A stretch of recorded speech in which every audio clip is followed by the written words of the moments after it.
Yeah.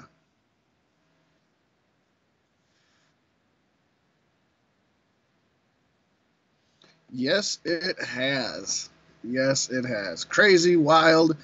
You got Trump chucking paper towels all over Puerto Rico like a fucking madman. You know, the guy is something else. The guy, I will say though, man, he's more of a showman than the rest of the presidents ever were. All they did is come down there and like give aid to people and like help and support people. He comes down there and he starts going all fucking Oprah Winfrey on you. You get a paper towel and you get a paper towel. Who wants some canned ham? I mean, he makes a show out of this shit. You know he's putting it on the bill too, though, right? It's like he's writing everything down. It's like Puerto Rico, you got a year to pay us back for them paper towels and canned ham.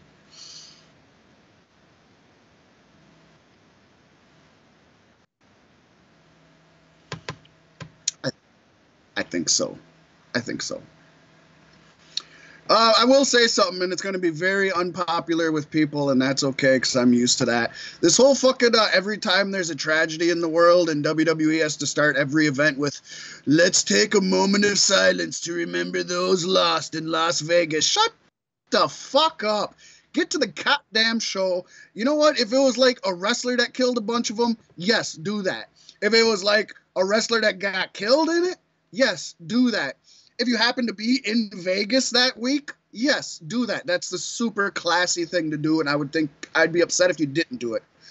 But fuck, they gave a fucking moment of silence, Raw and SmackDown, for shit that had nothing to do with anything and didn't affect WWE in any way. I mean, maybe some of the wrestlers knew somebody. I haven't heard any news stories about that, but that doesn't even matter. It's like Bobby the Brain fucking Heenan died. They had one little thing on Raw for him and didn't even mention it on SmackDown. Didn't even mention it. I'm going to say it. I think Bobby the Brain Heenan is more valuable in my life than all 58 of them Jason Aldean fans. I'm just going to put that out there. If I was an alchemist and I was transmuting and equivalent exchanging, I would need more than 58 of them Jason Aldean fans to equal Bobby the Brain Heenan. I don't think that the 28,000 that showed up would equal one Bobby the Brain Heenan. Just to be honest, I don't think Jason Aldean, throw him in there. That doesn't even equal Bobby the Brain Heenan. So there's my rant to get people to hate us. There you go. Hey, if we don't do That's it every just my week, opinion. consistency is key, sir. Consistency is key. That's true. That's true. And it's just my opinion. That doesn't mean that's correct. You know, maybe somebody listening to this lost somebody there, or was there when it happened, God forbid. And that's horrible. And I honestly don't wish that on anybody, and I feel horribly bad about that. But I'm not going to take time out of this show in honor of that. I'm going to take time out of this show to complain about it. Right, yeah. That's what it is. I'm sorry. I'm sorry I'm an ass. I'm sorry. Yeah. I know anytime there's like a massive tragedy somewhere in the world that's very far away from me and it involves nobody I know or nobody I know through somebody, I don't give a shit. Yeah, I wasn't crying over Puerto Rico. Right? Stuff happens. Move to Minnesota all the time if you don't want to deal with bad weather. And you'll still get it here. But I was going to say, coming from the guy who lost his house to a tornado. Shut up. Hey, it picked me up and brought me to you, sir. Damn right. Landed you right on my cock. Perfect fit. It was like Cinderella in a glass slipper. It's right in there. No Vaseline. Mm-hmm. Just slid right on. Yep. Shit. Lots going on this week, but I think since last week we forgot to bring them up, I think we should talk about our fridge and our beers.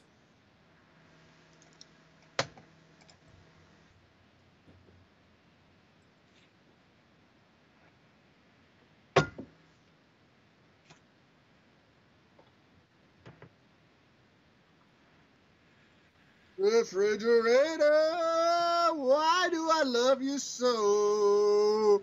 Because you hold my food and my beer, so you're my heart and soul. Well, refrigerator. What a good refrigerator. Refrigerator. I love my refrigerator. It keeps my beer nice and cold. I got what I had last week and was very excited to talk about, but we didn't talk about it, so I got it again. Right over it. Folks, tonight I am drinking Surly Furious IPA, voted one of the best beers in Minnesota a couple years back. I'm sure it still ranks up there. I don't know if it's still first place, but it's really fucking good, and it's good for the soul, just like the refrigerator. Imperial Red Ale, Hoppy Red, not really an amber.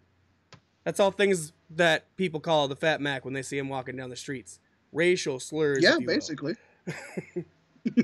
Furious breaks all the rules. We aren't even sure what to call it. Surly doesn't brew to style. It all started with Furious. In the end, what does style matter? What does styles matter? AJ Styles. Man, I'm having all kinds of fuck-ups tonight. First off, it wasn't recording any audio, and then it wasn't recording my audio, and then I got that figured out, and then I had to open the other thing to get the refrigerator song to play, so I'm sure I was behind you, and now your picture was all tiny in the corner of the box. Woo! If these are the kind of issues we're getting, though, I'm happy with that. Keep them coming! Challenge me. Yeah. I'm not even going to read the rest of the take them by the balls. If you want to know the rest of the story of Surly's Furious IPA, go and buy it. Read the can for yourself. Buy it. It's fucking great. Buy it, motherfuckers. That is great. That makes me happy. I have an amber. I have Finnegan's Irish Amber. Let me see myself so I can make sure that you can see. I know it's backwards, but that's Finnegan's Irish Amber. A good Irish beer. A nice amber that it's not too thick, but it's definitely not a light beer. It's definitely not a hoppy beer. You get the full kick of it. I may or may not have had this one on here before. I know I've had the Hoppy Shepherd. Finnegan's is good. The Irish know how to drink, okay? The Irish know how to drink. This one here, it is bottled at Summit Brewing Company in St. Paul, Minnesota. Just a hop, skip, and a jump away from old Pasty over there. Very good. Very, very, very cool. Very refreshing. Fills your tummy. It's a good one to have at the end of the day. Fill your tummy, put you to sleep, you know. Well, let's hope it doesn't put you to sleep in the next 2 hours, sir. We've got a lot to cover. I would hope not. That'd be quite the lightweight. Oh, that was good. That was good. It was refreshing. It was delicioso. Don't forget, check us out. We have our Patreon account. That's Patreon.com/CloudStyle. Yes, / not backslash. Don't backslash it. I've been telling people wrong for years. It ain't backslash. Right? For years and years. It took a podcast to smarten you up to it. We also have the GoFundMe page if you're interested in helping us out in any way, shape, or form. GoFundMe. It's Cloud Style Broadcasting on GoFundMe. Every dollar donated to either of these sources will be used to better and benefit Cloud Style Broadcasting as a whole. We're not looking to use this to pay our bills. We're looking to use this to give you a better show, better backdrops, better internet connection, for crying out loud. I mean, right? We'll start with the basics. We'll start with the basics and we'll work our way up. But we got a lot of big plans. You're basically investing in your own show is what you're doing. You're investing in the show and you're investing in making this a more pleasurable experience for yourself, as well as for us. As well as for us. And while you're investing and in an investing mood, why don't you invest in the beautification of your motor vehicle? And hit up my buddy Corey Matthews over at Monster Wear Clothing. Get you some custom vinyl decals. High quality, low prices, sourced locally, fast turnaround times, great products, just like you get here on Cloud Style Broadcasting. You're having a hard time speaking today, too, man. You're kind of struggling on some of them words. Yeah. Don't forget, check out our Facebook page. It's we got Cloud Style Broadcasting, Beef Sticks Podcast, either one of those. Check out our Spreaker page, Spreaker.com, Cloud Style Broadcasting. You can find Beef Sticks Podcast there, as well as all of our other shows. Catch us on Twitter, live streaming video on YouTube. Hey, YouTube. Twitter, we are at Beef Sticks Podcast. I'm sorry. / Beef Sticks Podcast. Fuck my life. It's ingrained in you, isn't it? It is. And check out our updates on Twitter. We'll let you know when we're going live. We'll let you ask you some questions. We post just some funny pictures or some news updates along the way. And that is at Beef Sticks CSB. Yes, at Beef Sticks CSB on Twitter. Oh, did we get all our plugs in? You can find us on iTunes, Stitcher, Google Play Music, and I think that's it for now. Yeah, otherwise Spreaker and YouTube. Yeah.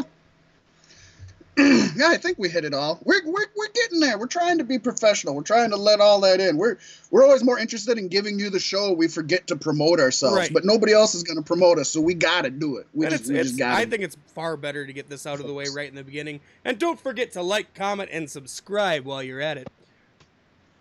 And click that bell. Make sure that you get updates and notifications. You want to be part of the notification squid. Yes, I like squid. They delicious.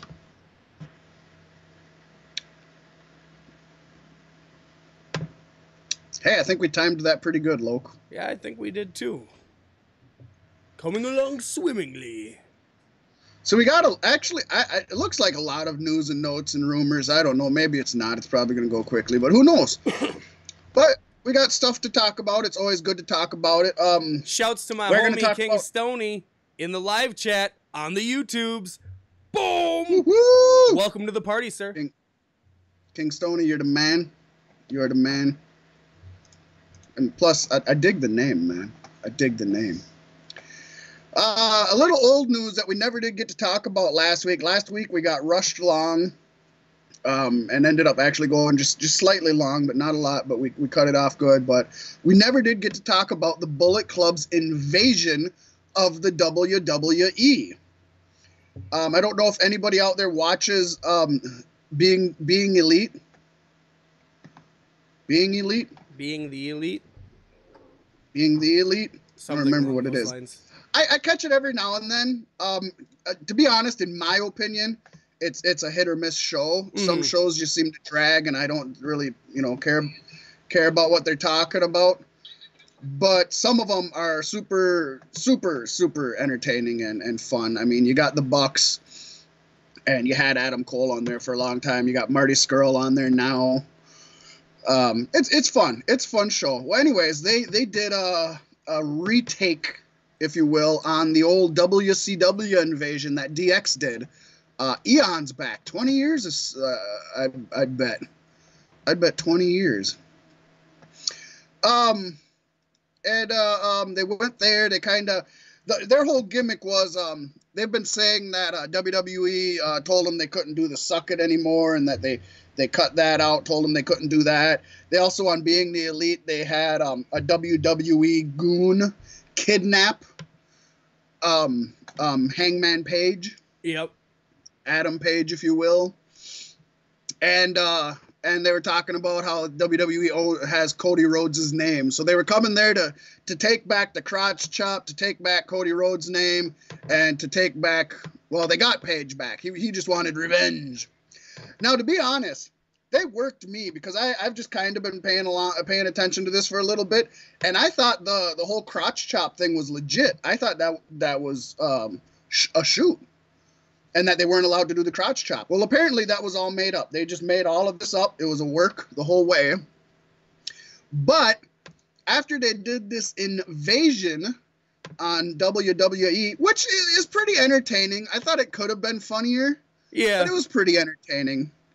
They had the Bucks, they had Adam Page, they had Cody and Brandy Rhodes, they had Marty Scurll, Oh yeah, the umbrella gimmick was the other thing that they were trying to get back from Gallagher. Right. They wanted to get Marty Scurll's umbrella gimmick back. So I'm gonna go out on line here and say he's been doing that longer than Gallagher has been in WWE. Right? So I don't get what the fuck that's all about. They should be the ones suing and cashing in. So it's so all of this work that they did, this was all a work. This was not a shoot. So in other words, this was all stuff that they had made up. WWE wasn't doing this stuff. It's just all part of their show. They're a show. They do that. They're an entertaining brand. Well, after this, the day after they did this invasion, WWE hit them with a cease and desist order on doing the Turkish Wolf, the Too Sweet, the Wolf Pack, whatever you want to call it. That they were not allowed to market this at all anymore. We'll do it for them. We'll do it. We'll do it all day long. Give one to the camera. Not that we're making any money on this anyways, but so that was that's pretty petty on WWE's part, especially since I don't know what kind of precedence there is for this, but as far as like hand gestures, I do know a while back Gene Simmons tried to trademark the devil horns symbol, the hand gesture, and he wasn't allowed to trademark that. So now, can WWE trademark a hand signal? The truth is, they probably can't. The Bucks would probably be able to get it, but WWE would run them through so much courtroom shit, so much legal drama, so much money that WWE has to just throw away at something like this, but that the Bucks don't really have to spend on just a hand signal. So, the funny thing is too, they just recently before this asked Daniel Bryan if they could do the yes chant while doing the Turkish Wolf or the Too Sweet. And I'm just wondering what's going to happen now. Are they, the yes, yes, yes. I mean, can you trademark yes? Right. If it's in threes, it's mine. You can say yes twice. You can say it 4 times. 3, it's ours. I don't know. You get so petty, especially in wrestling where so many things are borrowed and adopted and stolen and used. And let's look at the company here who now is taking 2 classic WCW pay-per-view titles and bastardizing them for their own purposes. Which, to be fair, they did buy them with money. They did buy those names. But yes, that is true. And but the Bucks did the smartest thing fucking possible they could do. And they made shirts that say cease and desist on them. And it has them doing the Too Sweet, but it's censored out. There's a censored bar over the Too Sweet hand signals. Became the #1 selling shirt of the month on ProWrestlingTees.com. And the month isn't over. I mean, it just caught fire. Bam. So that's the best thing the Bucks could do. Market all this. I mean, this is giving them more attention. This is giving them more attention than the invasion gave them. Because I've talked to a lot of wrestling fans who didn't know anything about the invasion. Because WWE didn't talk about it. Right, yeah. They didn't let anything onto it. I mean, it was cool to see. Like you were saying, it wasn't as funny as it could have been. I don't think they put as much effort into it as they should have. But it made a point. And I like that WWE retaliated with more, you can't do this or this. It's a feud. And I worry now that this means that Young Bucks would never sign with WWE. Unless they want those gimmicks so bad they're willing to sell their souls for them. I still don't buy that. I don't think the Bucks need WWE, and I don't think it's profitable for them at this time. Not at this time. But I mean... But I would love... I honestly think they will end up in WWE. #1, they deserve it. They deserve it, if not just for the money and the platform. You deserve it. You deserve it. Oh, shit, I gotta do it one more time or I'm copyrighting for it. You deserve it. Right? So, They will at some point, but I don't see it happening anytime soon, and I don't think it's profitable for them. They make so much money on merchandise alone. Those guys are marketing just geniuses. Oh yeah. I'd be hard-pressed to debate that they probably make the most money out of anybody when it comes to merchandise in the independent scene. I think that's a pretty easy argument to make. I don't think there's many more. I can't think of anybody who would be in second place. Right. I know Bruce Pritchard sells a crap ton of pro wrestling tees at prowrestlingtees.com. But I don't think he sells near as many as the Bucks. And the fact that the Bucks get I believe they get a percentage of Bullet Club merch also. You know what? Now that I'm thinking, if I remember right, I've heard an interview. I think it was Kenny Omega, not the Bucks. But I think in that he said the Bullet Club is owned 100% by New Japan and they don't get any money off of it. I can't remember for sure, so don't quote me on this, folks. So maybe they get little to no money off the Bullet Club merch. But the Young Bucks merchandise itself just flies. And I would hope they get a portion of the Bullet Club merch, but you just never know. I don't know how that works. And that's even a whole different country, so you even get into more legalities there. That's even harder to talk about than WWE, because I don't know any of that stuff. Oh, hey, did we talk enough about them? We got anything more to say on this? No, I just think it's kind of ridiculous, and well, I guess it's amusing. I don't know. I don't understand how WWE can do this. They take things from pop culture all the time and spin it into their own show. And so it's like they're paying homage, man. That's what they're doing. And they're doing it in an outlandish way, but they're still paying homage.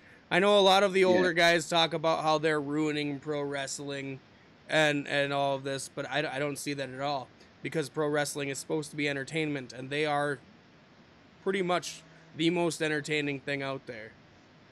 Yeah, and wrestling evolves, and every generation of any genre is going to dislike the next generation. All the old rock stars can't stand rock music nowadays. Right. I can't stand everybody rap who made nowadays. everybody who made horror movies in the 60s, 70s, 80s even can't stand horror movies today. I mean, it's just, that's the way it's going to be. You're always going to be, there's always going to be old man yelling at cloud. Old man yelling at cloud is never going away to the end of time. The last thing on this earth may be an old man yelling at a cloud. It's possible because old man yelling at cloud is not going away. And that's okay, because it's okay to have different vantage points, and it's okay to have different memories, and it's okay to have different likes and dislikes. But you can't deny they're doing a lot for independent wrestling and keeping independent wrestling on the scene. Like you said, they are super entertaining. And I think the big thing is the guys behind the Too Sweet, the Turkish Wolf, all of that, have all given their blessings on the Bullet Club using it. Kevin Nash has, Scott Hall has, Hulk Hogan has, X-Pac has. Triple H may be the only one. I don't know if he has or not. But, I mean, if all of those guys have given their blessings, it comes down to WWE being petty. WWE doesn't need money off of the Too Sweet hand signal. Right. Pettiness. Pettiness. Speaking of petty. Exactly. Segue in, my brother. Segue in. Man, it's been a rough few weeks. Bobby the Brain Heenan. Rest in peace. And now, Tom Petty. This one hit me hard. And I think the worst part is that it didn't happen in the morning. It happened in the evening. And so I go through my whole day thinking it's just a normal fucking day. And then I get home to get slammed by a wall that Tom Petty was in, cardiac arrest, and they cut him from life support. Yeah. Hey, he's no longer running down the dream, my friend. He is the dream. He's not free falling anymore either. He's flying. Not free falling. Yep, he's no longer the loser. He's not no longer the loser. but I am free balling. He had his last dance with Mary Jane. How many more Tom Petty and Heartbreaker songs do you want to reference? Hey, right there just tells you how iconic the son of a bitch is. Because Fat Mac, just stop dragging my heart around. Right.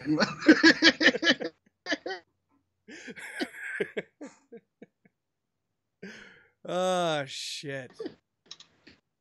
You know, there's I don't know if it's still on Netflix or not, but there's an amazing Tom Petty and the Heartbreakers biography or a documentary. There you go. And I believe it's called Running Down a Dream. Yeah, yep. It's just crazy. Long. It's just crazy. I think it's well over 2 hours. It bothers me because these but it's an amazing more and more personal every time. Sometimes I don't care, you know, like Jason Aldean fans. But sometimes it's Tom Petty and I do care. I'm gonna get so much hate. Jason Aldean is gonna find us. Please send all your hate mail to fatmacbsp@gmail.com. Yep. Along with pics of your mom. Isn't that the best fucking Slim Jim commercial ever? That Amish one? Have you seen that one? I don't know. The Amish Slim Jim. It's these two guys are broke down on the side of the road. Two teens, you know, two teen boys, whatever, 20-somethings, living the life. They're broke down on the side of the road, and this Amish guy comes up, and he's like, "You need a ride?" And they're like, "Yeah." And they get in there, and everybody's eating a Slim Jim beef sticks, because that's what you do, man. You eat beef sticks. That's why we're called beef sticks. And one kid's in the back, and he's like, "What's it like living with no electricity?" And the Amish guy snaps into it. He whips the horse real quick, and he's like, "It's fine. I just get pictures of your mom through the mail." Oh, yeah. And then he just keeps going on. There's something funny about an Amish dude talking about getting nudies. That's good. That was also kind of makes me think my favorite reference from the season finale of Rick and Morty when he's like, "Maybe we're robots being controlled by people with headsets while they're fucking your mother." Right. Which, I'm by terrible the way, at quoting things, so like half those words are not verbatim. But in the Rick's oh shit, I'm spacing on the damn episode title now, but that's okay. On the episode with Evil Morty, remember Evil Morty, the Rick was just a robot Rick being controlled by Morty with a headset in his eye patch. Right. Oh, a little callback. Maybe that robot Rick fucked the president's wife. Or the security guard's wife, or whoever. I guess in infinite universes, there's one where he's fucking that guy's wife. No, I did love that. That was a pretty funny one. Pretty funny. I do say there's been a lot of hype about the end of the episode too, where Mr. Poopy Butthole is referencing the next season and how he might have a big white Santa Claus beard, and everybody's like, "Oh, they're gonna do a Christmas special. They're gonna do a Christmas special." Rick would not do a Christmas special. And you know what? I've heard people say they think the season's almost done and they're going to come out in December. Yeah, fuck you. That's wishful thinking. December of 2020. Right, yeah. You better strap on your belts. We got a good another year before it hits Hulu, and we got another 2 years to wait after that. Now, to be fair, another episode that's similar to Rick and Morty, Venture Brothers, which also would go years in between seasons. In fact, I think the next season is coming out this next year, and I believe it's been 4 years since their last season. So that's a 4-year gap. Never been canceled. Just take their time between seasons. They do that often, where they'll have a Christmas special, a couple months after the season ended, and they'll give you a half-hour Christmas special just to tease you, or they'll do it like throw it randomly in it's been a year since you've seen Venture Brothers, and they'll just give you a Christmas special to hold you over or something. Yeah. So there is precedence for it. I'm not going to say there isn't precedence for it. Yeah, and I will say I wasn't very happy when I heard that this season was 10 episodes. So if they did sneak another episode in there, it would make me a little bit more satisfied with the season as a whole. You know what? So, I mean, I think they've done solid doing 10 episodes. Every season's been 10 episodes. This one was originally supposed to be 14 episodes long. So that could mean that they have a head start on next season. That could be good. It would make sense why there was no more talk about Evil Morty or Phoenix Person, because none of those got wrapped up. One thing there really bugs me, too, because Harmon was doing an interview, and they were asked, well, where's Evil Morty? And he said something about just wait till the season finale, and nothing happened there. Yeah, so I'm assuming they got 4 episodes in the can already. So maybe next season will be 14, or maybe it'll be 12, or maybe it'll be 10, but we'll get it sooner. I feel the same way again about Venture Brothers. Venture Brothers was long in between and short seasons. But you know what? If you give me every episode as a good to great episode, take 2 years and only have 10 episodes. It's better to have a complete solid show than to rush it and give us crap. Yeah. I mean, I'm a glutton. I prefer you give me awesome episodes every single fucking week till the end of time. But I'm realistic also. Right. And, you know, there's other shows. I'm kind of glad I don't got to stress so much about watching Rick and Morty now that Gotham's back on. You know. There's other things to watch. I haven't caught the second episode yet. I still got to get on that. Yeah, I'm excited to come home tomorrow and watch the 3rd episode. Same with South Park. I haven't watched the second second episode of South Park yet either. You Third haven't? will be on today, isn't it? Yes. No, that's the holiday one with this Native American, yes, right? Yes, because you said you were going to watch it, or you told me to tell you how it was so you'd watch it. And I was going to tell you you're either going to love it a lot, you didn't tell me, or you're going to fucking hate it. Watch it. You should watch it. I'll probably love it because I can give as much much shit that I'm more than willing to take shit. You know, make fun of natives. I'm one of the few people that say do it. Make fun of us. Why not? Because I want everybody to make fun of everybody. It was a That's dumb the only episode. way we exist in this world. Was it really? A dumb episode, but it made me giggle. It was good. It was dumb, but it was good. So, it was better than the season premiere of The Simpsons. Did you watch that shit? That was awful. That was awful. In my top 10 worst Simpsons episodes ever. Or episode 1 premiere. Oh my God. And it's a fucking throwback to the past. What is it? Game of Thrones ripoff or some shit? It wasn't even, I think so. I don't watch Game of Thrones, but it wasn't even that good or funny. No. And maybe if we were Game of Thrones fans, maybe it would be better. And to be fair, people who watch Game of Thrones outnumber people who don't watch. So I guess we're the minority in this case. But I didn't like it. I watched it with my son. Phantom didn't care for it. I mean, there were some parts that made you laugh. I mean, it's a Simpsons episode. The intro I thought was extremely well done. I thought that's just what it was going to be, was a Game of Thrones intro. Yeah, that's what I thought too. And then it got like 5 minutes in. I was bitching right away at the beginning. I'm like, look at this. They're copping the fuck out. And Kirsten's like, well, maybe it's just the intro. You know how Simpsons does. The intro's excessively different from the whole rest of the episode. I'm like, yeah, maybe. 6 minutes later, I'm like, oh, no. Yeah, once she bought the fire amulet, I was sold. I was like, I think it just clicked to me. Like, the whole time I still thought it was an intro, and then I was like, wait a second. I think it's been 10 minutes. Right. This is not the intro. I just thought it was like, yeah, they do. They have some really long intros sometimes. The time where when the couch runs away is a long one. The Rick and Morty intro is a long intro. Yeah. You know, you could think that was going to be a whole episode, you know, and then it ends. No.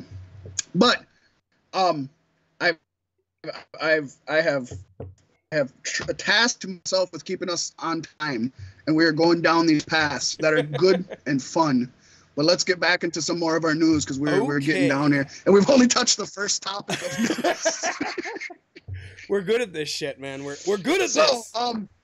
As has been discussed in the Facebook, or not the Facebook, the YouTube live chat, after announcing that they were resurrecting Starrcade, or at least the name, not really the fucking pay-per-view, but the name, it's going to be a house show that may or may not be recorded and whatever.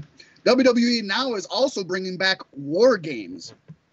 Which was a big event that would happen every fall brawl, and it was kind of the main event. And it was there was 2 rings with 2 cages around it, but open. They were connected. It was around the outside, but connected, so you could go from ring to ring. And you'd have teams. You'd have 3 teams come in there. It basically was made for the Horsemen. Mm-hmm. It was made for the Horsemen. The Horsemen would come in. It starts with 2 people, and then one from one team would come in, and one from the other team, and one from the other, and one from the other team. And the heels had the best luck ever because every time they won the coin flip for them to have the first person coming in. So when their person comes in, it's a 2-on-1 battle against the face. Some amazing War Games matches. Some not so good. Some were not so good. The one with the fake Sting was meh. But some great matches. Some awesome bloody wars have taken place in War Games. It's one of the gimmicks that everybody has told WWE they need to bring back. I'm a little more optimistic about this one over the Starrcade. Yeah. It's going to be it's an actual like event. Yeah.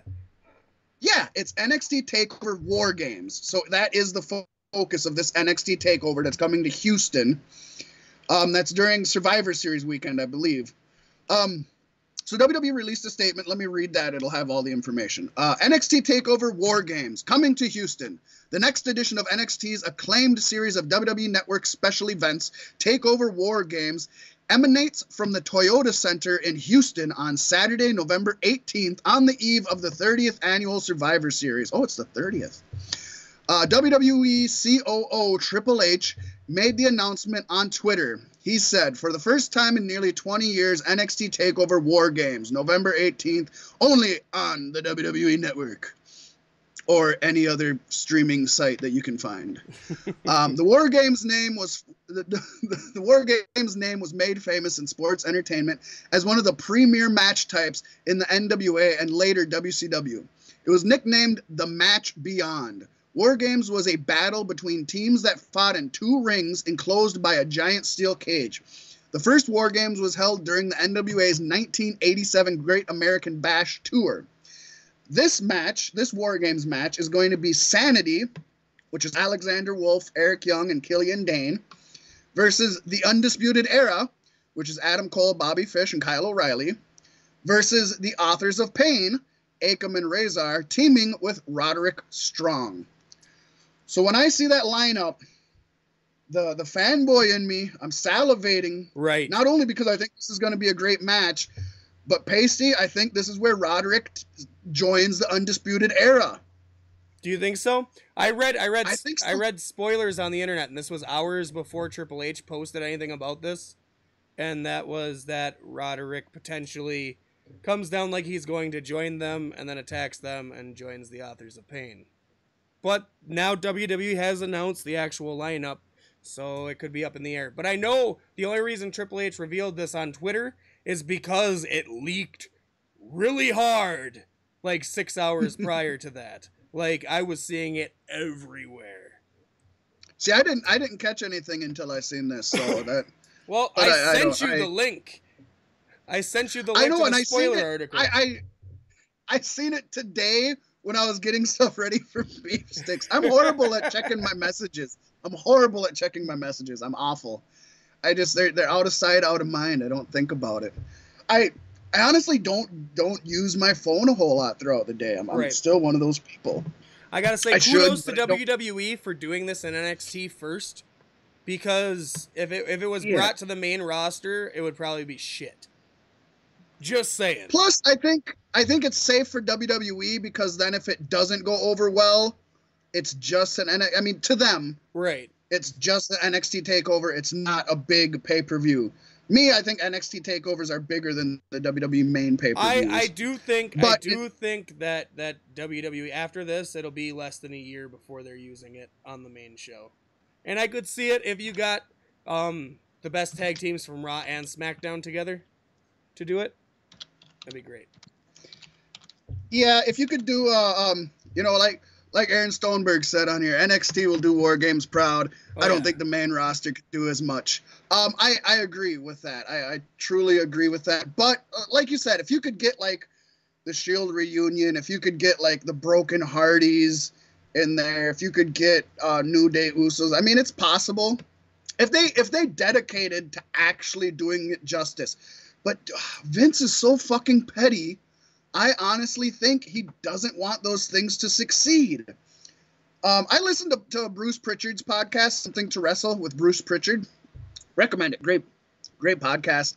And so many times Conrad calls him out on his bullshit all the time. But a lot of times he's just like, do you think we'd really just invest that time and money just to make somebody look like a fool? And every time I'm sitting here like, yeah, I honestly believe Vince does that. I do. I don't know Vince as well as Bruce Pritchard knows him, so I could be wrong.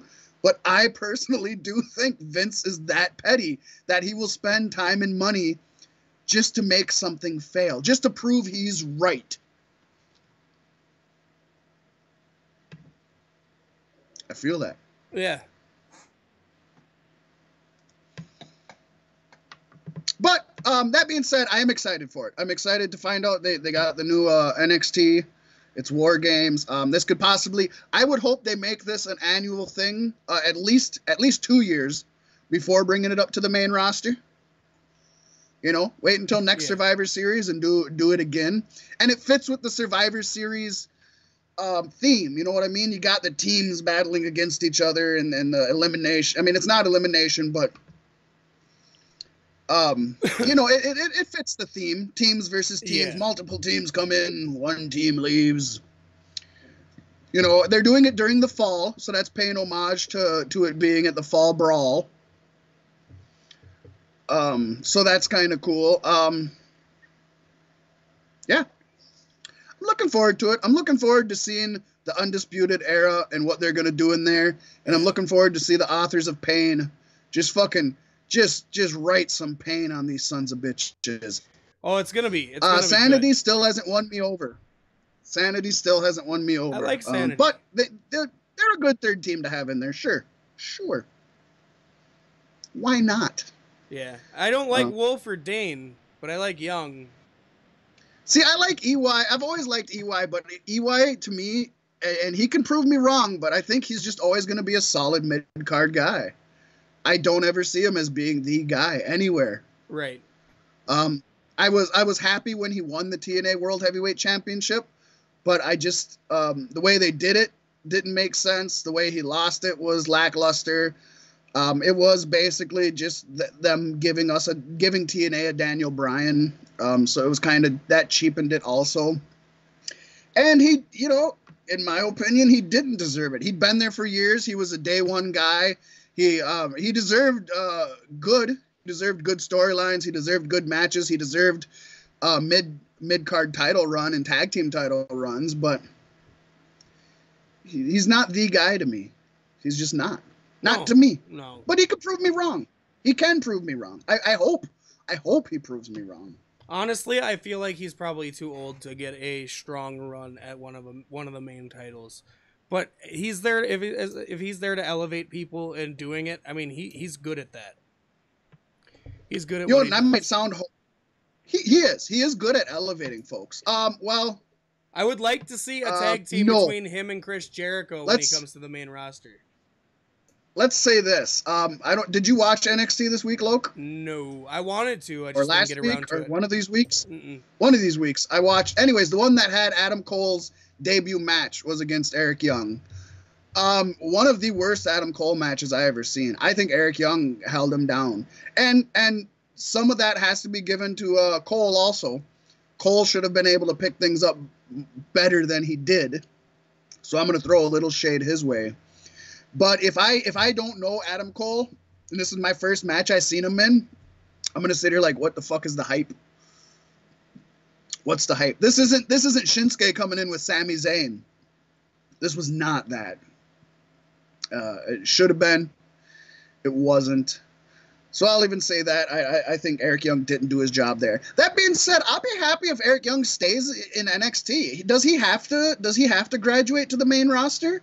Or can he be a veteran down in NXT and just help other guys evolve? You know, the way he plays his character, the way he acts and carries himself, I could see him to stay on NXT. I could definitely see that. I think I'd be all right with that. And then I wouldn't even mind him getting a run with the NXT title if he is a transition champion, if maybe they promoted most of their great guys and there's not a lot down there to work with.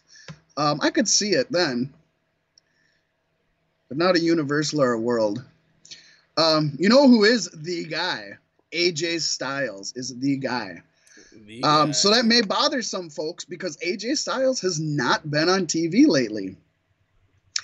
Dave Meltzer. I actually heard that he retired to the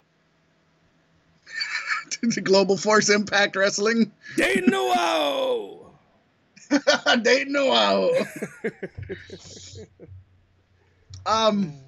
So apparently, a little bit of this has to do with making the U.S. title seem more prestigious, kind of like they're doing with the Universal title with Brock Lesnar. I personally am okay with that. We got the world champion is on every show. He's doing his thing, and we have talked. I don't remember if it was live on the show or just us talking, Pasty, but I think we both feel right now the U.S. title is the most prestigious and main title on SmackDown right now. Oh yeah, for sure. 100%. I don't think it's the world title. So I'm okay with that. But that seems to be just a small part of it. It seems like the main reason is to elevate 205 Live. I guess that makes sense. Well, and here's why. I don't want people to be worried. Don't fret, okay? AJ is not being sent to 205 Live like so much Enzo and Kalisto. No. AJ has actually been working the dark matches after SmackDown and before 205 Live to keep fans in the arena, to keep them in the seats, to keep them there so that there's more people in attendance for 205 Live. It appears he's also apparently working all the house shows as well. So he's not going to get rusty. He's putting his work in. But to put this in perspective, in the last 2 months, Styles has been on TV only 3 times. And his last TV match was actually September 12th. So that's been quite a while, almost a month now. That was the Vegas show, if you remember. I believe he beat Ty Dillinger in that match, if I'm remembering correctly. Now, in comparison, from the 1st of July to the 1st of August, that only being 1 month, AJ wrestled 6 matches on TV. Now, this despite there only being 5 episodes of SmackDown in that time frame. So he's they've knocked him down a lot. But they seem to be investing in 205 Live. We talked about this. We actually spent a lot of time talking about this last week. If you either do something or don't, you shit or get off the pot. So, yeah, they're trying to do things to invest in 205 Live. I can't knock them for that. They're trying to shit. They've taken their laxatives. We'll see how it goes. Yeah. So, that's cool. The problem is, at least the problem I see is what's stopping them from leaving as soon as AJ leaves and they fucking change the ropes, It keeps them excited after the end of SmackDown, because a lot of people, don't get me wrong, a lot of people leave before the end of SmackDown, right? Before it's even over, let alone before the dark match. It just happens. People want to get home. People have been there for a while. There was a dark match at the beginning. They got there early, to get a good seat. The kids getting whiny. They fucking drank too much. They got to work in the morning. People leave early. It happens. It happens at concerts. It happens at wrestling events, sporting events. So it is good to get them to stay that much longer. And maybe they'll say, well, you know what, I might as well just hang around and see what the fuck Enzo and Kalisto are up to.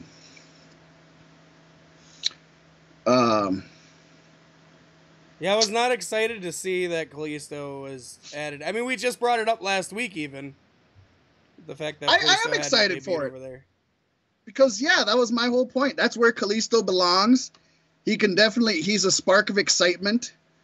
I don't expect him to win the title from Enzo right off the bat, but that's definitely okay.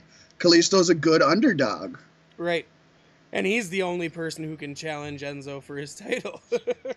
I'm wondering, I don't think they've said that yet. I don't watch 205 Live, but that was kind of my wondering. Since everybody beat him up and he had that no contact clause, can nobody challenge him except Kalisto now? And then I was like, oh, wait, Kalisto attacked him. He should have still had that clause, right? So that would make it null and void also. It wasn't just a one-day clause, right? No, because on SmackDown, Kurt Angle came out and said, if any of these people touch you, they will be fired. Except for this man, the newest addition to 205 Live. So he's exempt from the clause because he's a new addition. I didn't pay attention to Kurt. Sorry, Kurt. So you can go with that. That works for a storyline. At least they're giving them a storyline. At least they're giving them a reason why the new guy gets a title shot right away. They don't do that with anybody else. It's usually just, hey, you're back. You get a title shot. Right. Happened with John Cena. He came back. Title shot. Go ahead. Happened with Charlotte. She came back. Title shot. You know, and we gotta get through this news, and I get that. I'm gonna poke something in here right now that I never get to bring up, that I'm gonna bring up real quickly and then leave it on the table. Everybody's bitching because nobody has gotten their rematch for the Universal title. Finn Balor hasn't gotten his rematch. Who won it from Finn Balor? Kevin Owens. Kevin Owens won it next. He hasn't gotten his rematch. And then who won it from Owens? Was it Brock Lesnar? No. Goldberg. Oh yeah. I think Lesnar won it, and then Goldberg won it from him, and then Lesnar won it back or something. Or maybe Goldberg won it from Kevin Owens, and then Brock Lesnar won it from Goldberg. And so Goldberg never got his rematch. So everybody's like, how come nobody's ever got their rematch? I think, where does it say that the Universal title is a brand new title? Where in the rule books does it say that anybody gets a rematch? I have for years, since I was a youngin' watching the Monday Night Wars, I was against automatic rematch clauses because I think it's stupid. You're literally giving somebody a world title match for losing a match. Right. I think that's stupid. I think once you lost it, you go to the back of the line and you work your way up. Now, that also brings in the chance of having somebody like a Brock Lesnar or a good heel that maybe they get a signed contract in that match saying, if I lose, I get a rematch clause. But it's rare. Yeah. And it rarely happens. It's few and far between. It's always a heel that does that. God. I don't think it did. At least not in WWE. But well, back in the old WWF games on the PS2, you lost. You had to climb the rankings again. You should. So that's just my 2 cents. Nobody says that there is a rematch clause in the Universal title, and I don't want there to be one. So let's move on. We got a lot going on. Oh, shit, man. So we talked about this a lot in the summer, and then it sounded like WWE had canceled it. Well, now it looks like that WWE is getting things set up again for their expansion into India. A round of live shows in India are going to be taking place in early December. Triple H was even recently at India. In India, at India, around India. He wasn't at Puerto Rico. He wasn't at Puerto Rico. He wasn't in Vegas. He tweeted pics from his recent trip to set things up. So that was almost the show title. It was, too. Hey, we weren't in Vegas. Now, apparently, these are going to be Raw brand shows, but it sounds like it'll feature Jinder Mahal in the main events of all those shows, which makes sense to me. You should. If you're going to India, you should have Jinder Mahal in the main events. Even though he's not from India. I would expect to see Slow-Mo Khali there as well. You know what I mean? Right. I think you would. Now, this leaves a lot of room for one to believe that Jinder will not be losing his title at this Sunday's pay-per-view. Now, also along with this story, Cage Side Seats has reported a rumor that Jinder will be involved in a 5-on-5 Survivor Series match so that he would not have the title on the line, and that would also extend his reign into the new year. The other rumors floating around is that Cena would then be the one taking the title off him at the Royal Rumble. I've been saying I've seen Cena taking the title off him for the longest time, but it never came to that. So I kept, thinking maybe somebody else will. This worries me. This worries me. Jinder's just getting worse and worse. The whole Shinsuke stuff is just not working for Jinder. It's just not. Pasty, you got a take on this? I don't see Jinder losing the title anytime soon. He's already, on his way to breaking CM Punk's record, and they're gonna do it. WWE is pushing all their record breakers right now because they're idiots. And why have a little weakling as your record holder when you can have a big, strong, muscular man? That was a horrible Arnold impersonation, but it was pretty terrible. It did almost sound like Jinder at a part, though. You up. That was Jinder talk. I was doing Jinder. He was promoting himself. There you go. By God, why should we have this small little CM guy when we can have a big brown champion? How's that? How's my Vince McMahon? That was pretty good. All right. Vince likes big, dark men. With bulging, glorious veins. Likes his chocolate titties, too. Oh, yeah. Chocolate titties. All right. Moving along. During a recent Q&A session in Paris, WWE Hall of Famer Lita revealed some interesting backstage details about some possible plans for the women's division, saying, and I quote, "There's been talks of tag titles for the women's division, and I think I love that. They first introduced the Money in the Bank briefcase. That's been a long time coming and adds an element of surprise within the title picture." Yes. We've bounced this idea around from time to time.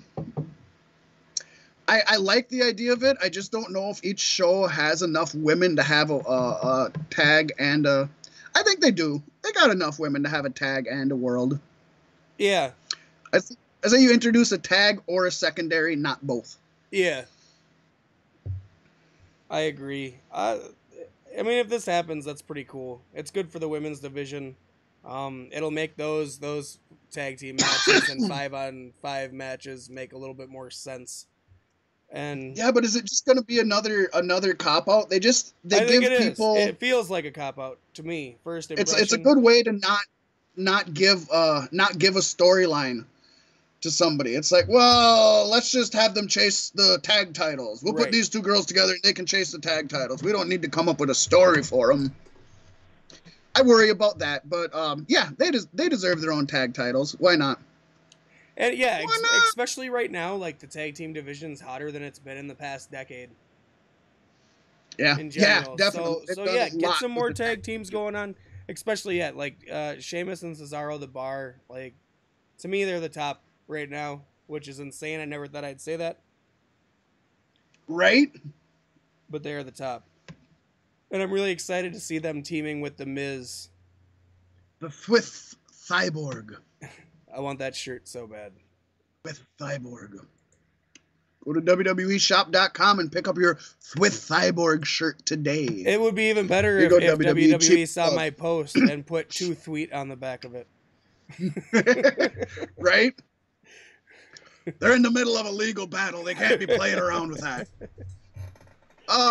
Hey man, I'm gonna knock this out in a minute and we're gonna be on track. Let's go. Shayna Baszler is now officially signed to WWE. Took a lot longer than I expected. A lot longer. I thought she would have been signed before the end of the Mae Young Classic, but she wasn't. So with that, and the fact that Jessamine Duke has been training with Natalya Neidhart, and Natty's actually been posting pics of their training on her official WWE Twitter account.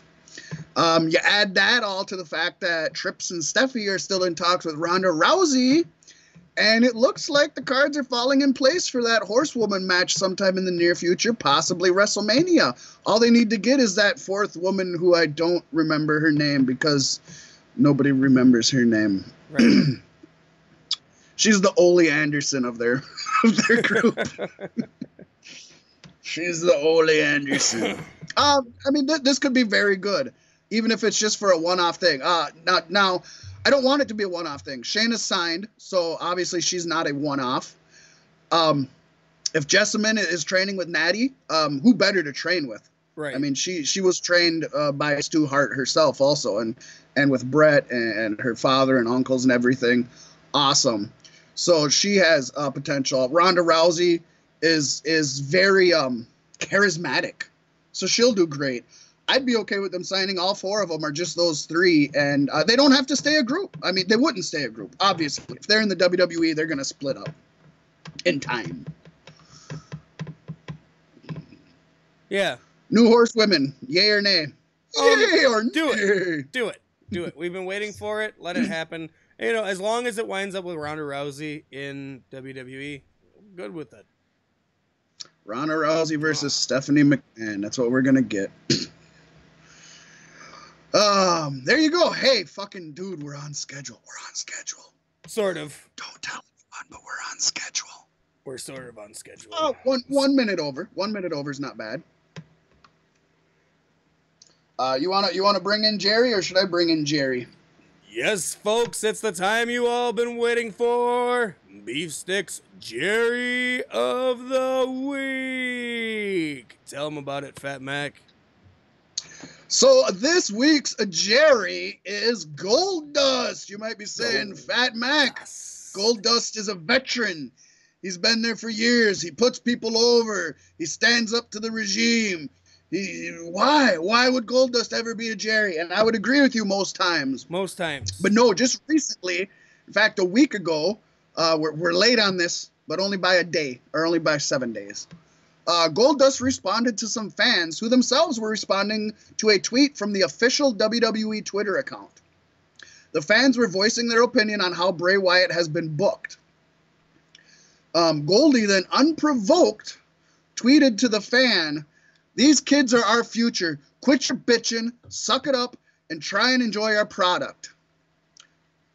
Okay, I think that's pretty shallow. Yeah. Actually, that is pretty shallow. We've seen similar tweets from other people. But yeah, that's pretty shallow. And that alone wouldn't have got him the Jerry of the Week, because we see this all the time. But the fan then responded.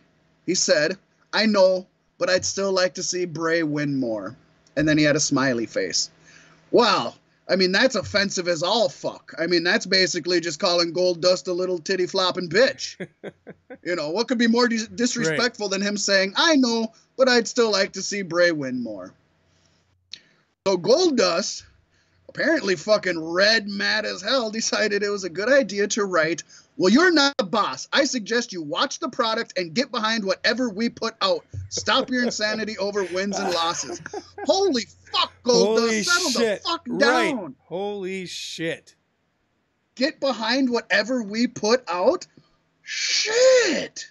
No, we as fans have a right to be disappointed. Right. You're a publicly traded company. The public has rights to say what we like and what we don't like about your product. Yeah. And on social media is where you're supposed to voice it. And from what I've read, from what I've researched and looked about all these tweets, there is nothing horribly disrespectful that this fan said to Golddust. I don't see where he just got so mad. Now, someone must have told Golddust that it wasn't a great thing to post. So he deleted it and replaced it with, "Try and enjoy the product we put on for you. That's all I'm saying. It's a TV show. You're not always going to get what you want." Holy shit. If he'd have put that out, I'd have been like, all right, yeah, he's got a point. Go. Right. You know, if they're putting it out there and we're watching it, we should at least, you know, we should just try and enjoy it a little bit. I'm sure Goldie's going through his own shit though, with the Starrcade and everything going on, and Cody's probably bitching at him, and you know. Yeah, Cody lost his name. And yes, and we all say shit. You know, I was just bad mouthing the 58 that died in Vegas. So I mean, we all have our moments.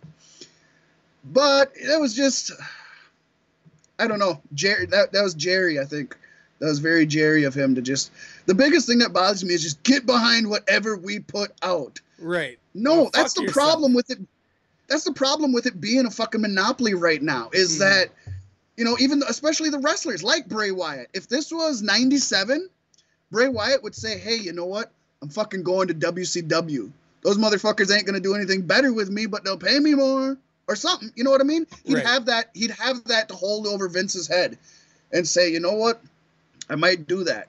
Now, some wrestlers have proven that it's still an option. His brother is the best example. Cody Rhodes left on his own terms and is doing very well. He's got the nicest suit in the Bullet Club. He does. He very much does. You know, James Storm was in there and then left for a little bit. Bobby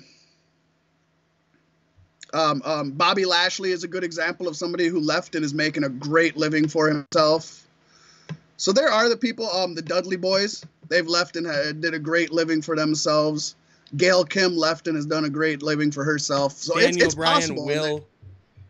He will. He will. He definitely will. So we know that Sami Callihan is doing good. Low Key is doing great. So there are people that have proven that, but not CM Punk.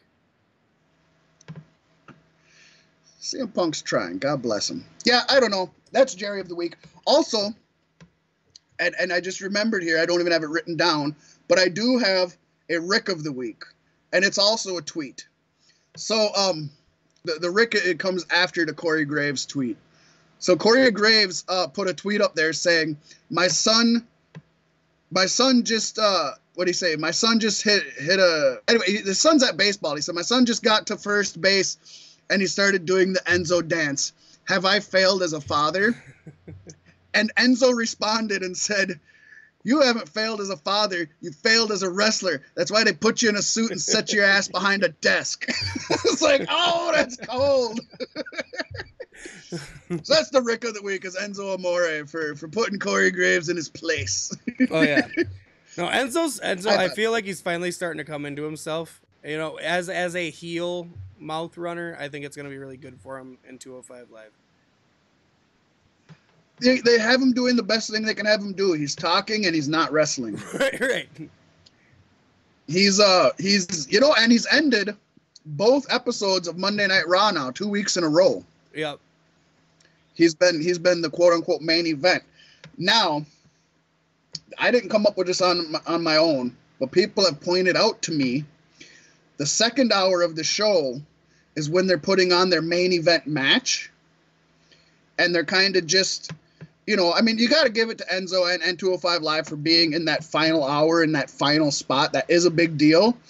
But it almost looks like now that football season started, they're putting their main event in the about the halftime spot where football's in halftime, to catch people clicking over from halftime and get them invested in that main event match. And hopefully they keep watching.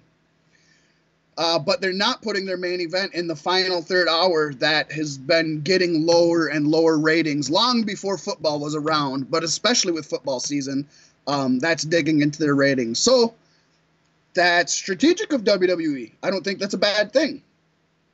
Not only is it strategic to try to get more eyes on your big product, you want the time that most eyes are looking at you, you want to put out the biggest and most flashy thing. Put your main event in that second hour, and this is giving you a chance to kind of elevate some other people by giving them that last segment, but you're not risking losing those viewers.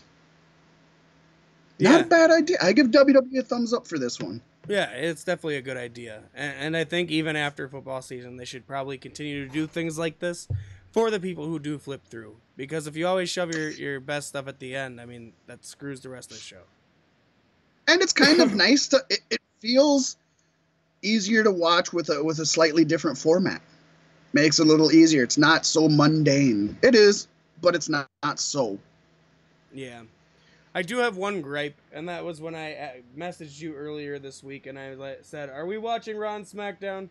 You said you're watching both, but I should definitely at least watch SmackDown. And I watched SmackDown, and there was nothing to watch until the end. You know what? I didn't mind SmackDown. I've seen a lot of people dislike SmackDown. Let me we got a few minutes here to spare because we're actually ahead of schedule. It was all. Let me see what we had on SmackDown. Because I kind of enjoyed it. I can't say I remember everything now. The thing, like the ending with Kevin Owens and Shane McMahon, the whole time Shane's walking out and Kevin Owens is beating his ass up by the merch table and stuff. I'm like, man, how bad would it be to be the guy who is next in line for merch? And security comes through and like, everybody's got to move back. Move back. Well, let's be honest. If you're going to buy merch during the fucking main event, you shouldn't be. You shouldn't be. I actually really enjoyed that segment, and we haven't got to see many brawls into the back of an arena for a long time. Couple things that bothered me with that. I mean, obviously, they had to be in a certain spot, but that's, I mean, you don't want to wreck stuff and have to pay for other people's stuff, so they did it right at their merchandise stand. He did a really, I don't think that Shane McMahon sandbagged him on purpose, but that was a really awful power bomb, and I thought Shane might break his neck with that. I think it's only due to Owens being such a veteran and just having such great instincts that he was able to make that power bomb work. But that was a really sloppy, ugly power bomb onto the merch table, and it emphasized it when they went back to the ring. And then they showed a replay of what just happened because, it only happened 3 minutes ago. You might have forgot. Right, yeah. I hate it when they do that. I can't stand it when they do that. But they showed the replay. They showed him throw him into the fucking pretzel machine. And they showed him throw him into a bunch of empty boxes. And then they cut back to the ring. They did not show the powerbomb through the tables. So that's me saying, yeah, the people in the back are saying, don't show that again. It was ugly. Yep. But I did like that. I liked Shane, still fighting through and being the dumb Shane. He was being the conquering hero. I liked that Kevin Owens was the one just fucking plowing him down and being vicious with him. Yeah. I loved the broad that just started fucking twerking on Shane. That was fucking, that might have been the moment of the fucking night. Oh my God, did you catch that? Yeah. And then did you hear the person in the crowd scream at Kevin Owens, "Go back to Canada"? I didn't hear that. I caught the gal that ran into the stairs and just started twerking her ass off on Shane. I was like, well, she got her fucking 3 seconds of fame. There you go. I loved when the person in the crowd yelled that, because oh my God, it makes me so happy, because I love Kevin Owens and he's a heel and I know I shouldn't, but I do, and it makes me happy that he's as good enough of a heel that he gets some fans to actually hate him. That's amazing. You can like a heel in the right way. They say, Roman Reigns is a heel because people boo him. That's not why people are booing him. And he is getting better, and I think a lot of people boo him now just because it's the Cena effect.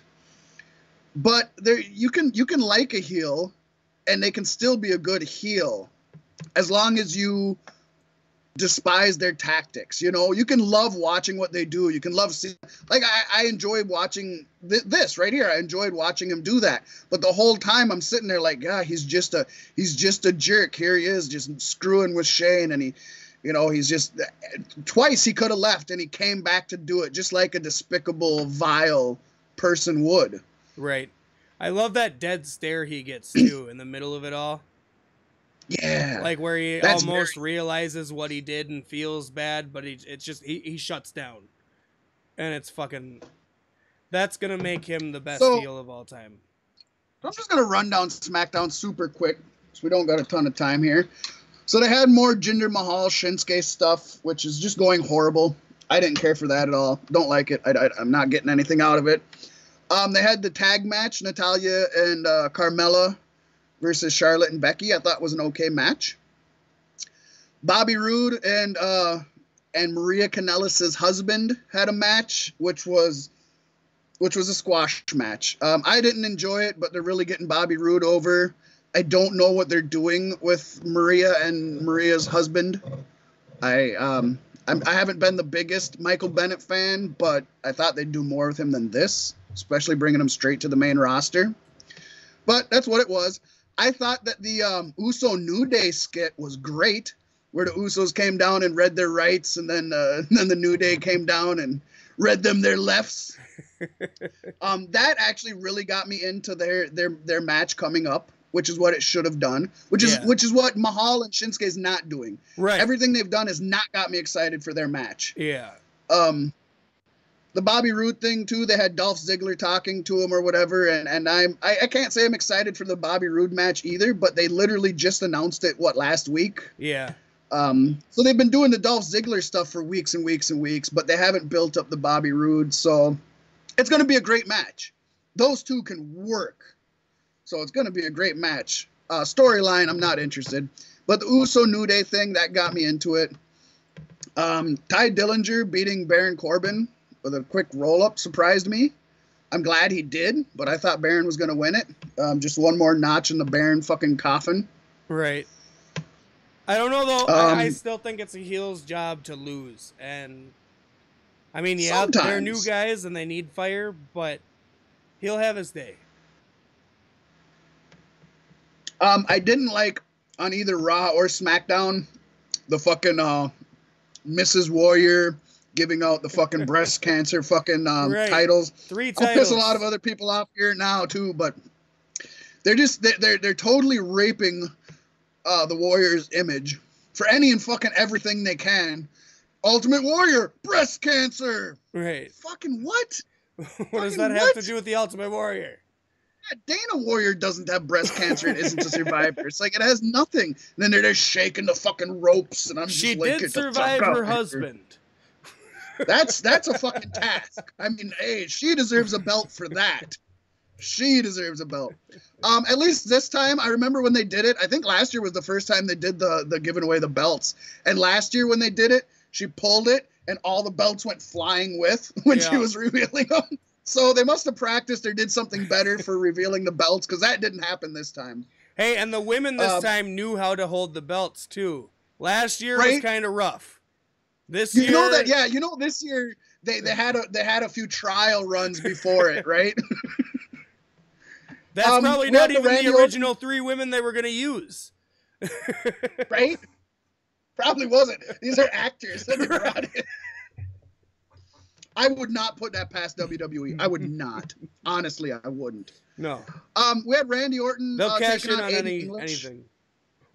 I didn't care for that too much, but I don't get what's the Aiden English Rusev fucking connection. I didn't watch last week. And all of a sudden now Aiden English and Rusev are fucking a team and best friends. What the fuck is up with that? I don't know. It's something they're trying, and it's not going to go well. You know what the problem is? They fucking put the title on the wrong foreign heel. Right. Rusev would be owning this title run right now. I was going to say that earlier in the episode. Rusev should have it. Yeah, and then we had the Kevin Owens thing. So I thought that was a pretty solid thing. I didn't like the gender. I liked the female tag. It was just an awful lot of talking. I loved the Usos. But that is but it's their go-home show. Right, yeah. Yeah, they at least 2 of the matches they got me hyped for. They got me hyped for the 2 Hell in a Cell matches. And I mean, that's basically what's selling this pay-per-view anyways, is those 2 matches. Nobody's buying the pay-per-view to see Bobby Roode and Dolph Ziggler. It'll be good, but nobody's buying it for that. Right. Nobody's buying it to see fucking the Hype Bros take on Chad Gable and Shelton Benjamin. I am. So I enjoyed it. I enjoyed it. I've seen nothing but mostly negative things about it. So I respect your opinion, Pasty, because a lot of other people seemed not to care for it. I enjoyed it. I liked it better than Raw. Raw didn't do anything for me, really. I did watch Raw highlights. I'm glad I just watched Raw highlights. And the highlights I watched were still a half hour, so I still got most of the show. Yeah, it was what it was. It was okay. I don't mind watching it, but I didn't need to. So now we're just slightly behind schedule. We're doing good, man. We're doing good putting a schedule on the show. We are. We're very slightly behind schedule. To not be up till midnight tonight. And we're at where we need to be. So I say we go from the bottom up. Talk about Hell in a Cell. I took this straight from WWE's page. So these are all official matches, and it's just in WWE's order. This isn't the order we put them in. It doesn't mean that this is the order they're going to happen in. But this is WWE's order. And this doesn't mean that this is every match on the card either. True. This is just what the official released matches are per WWE. The first thing we're going to talk about is they are finally bringing back the Fashion Police Fashion Files. I have missed them so much. Yes. They've been some of the best stuff in SmackDown, and SmackDown has been seriously lacking without them. It's allegedly going to be a Pulp Fiction parody, and it's allegedly going to reveal who the people who destroyed their office are, and who I'm assuming is going to be their next feud. So we're gonna give our predictions along with telling you about what's going on or how we feel about what's going on and all that. Super happy to see Fashion Files back. Like I said, we've missed them. I hope they can get back into having matches again and skits. I want them to do both. I love both. I'm going to say I think it's the Colognes that are going to be the ones behind it. I don't want it to be the Colognes Longtime listeners will know I wanted it to be Red Dragon, but I don't think Red Dragon's coming up from NXT. Right. Not to take now. on. Not before War Games. Now. It would have been cool. I would have loved it, but it's not. If I had my wish, it'd be Authors of Pain, and have them just come in here and just plow through the Fashion Police. I'm okay with that. I love them, but I'm okay with that. But I'm going to say it's the Colognes making their return. I think they're both supposed to be coming back soon. They haven't done anything with them. And for some reason, Vince just loves them and won't just get rid of them, even though nothing has worked yet. And I don't think anything will. Repackage them as much as you want. Strip them down to nothing. Give them everything. Whatever the fuck you want to do. Make them matadors. Fucking make them travel agents. Make them just regular, Carlos Cologne's sons or grandsons or whatever. Fucking do whatever you want. It's not going to work. But that's what I'm saying. Colognes for the win, or whatever you want to call it. I had originally said it was us.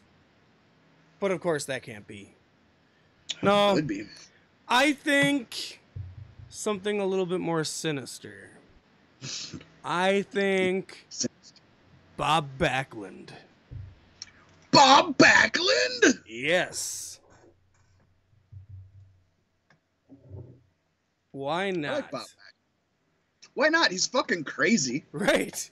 He would do it. He would do it. And he's an old timer, so he'd do it because he can't stand their gimmick. Yeah. Right? Yeah. Yeah. I could see it. He's done wackier shit. Kickoff show has been announced, and it is going to be Chad Gable and Shelton Benjamin, the new American Alpha, versus the Hype Bros. I've got new American Alpha. I think Chad Gable and Shelton Benjamin win this one, and I think this is what finally splits up the Hype Bros. They don't get hype, they split hype.